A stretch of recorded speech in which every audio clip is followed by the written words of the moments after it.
Today I'm going to show you how to download projects from the cloud on CapCut, step by step, so you can save your work locally and access it even when you are offline. This is especially useful if you have cloud drafts, shared projects, or important edits that you want to keep on your computer for backup or faster editing. If this tutorial helps, make sure to hit the like button and subscribe for more CapCut tips and simple software guides. Let's jump right in. First, open CapCut Desktop and make sure you are signed into the exact account that contains your cloud files. This part is really important because if you log into the wrong account, your projects may not show up in the cloud area. Once you are signed in, look at the left navigation sidebar on the CapCut homepage. You should see different sections there, and the one you want is Spaces. Click on Spaces to load your cloud environment. This is where CapCut stores your cloud drafts and online project files. After you open Spaces, take a moment to browse through your Workspace folders or look through your recent drafts. Depending on how your projects are organized, you may see them grouped inside a specific space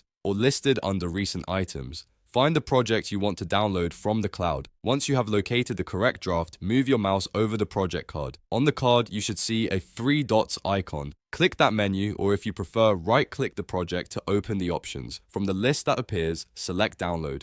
CapCut will now start downloading that cloud project to your computer. Give it a moment to finish, especially if the project includes a lot of media, layers, or effects. After the download is complete, switch back to the Local or Projects tab in the left sidebar. This is how you can verify that the transfer worked correctly. You should now see the project appear with a local status indicator, which means it has been fully cached on your drive and is available on your device. At this point, your cloud project is no longer just online. It has been downloaded locally, so you can open it faster, edit it more smoothly, and keep a backup on your computer. If you need to do this again, just repeat the same process. Go to Spaces, find the draft, open the menu, and download it. That's all it takes to download projects from the cloud on CapCut. If this video was helpful, don't forget to like, subscribe, and turn on notifications so you never miss another CapCut tutorial. Thanks for watching, and I'll see you in the next one.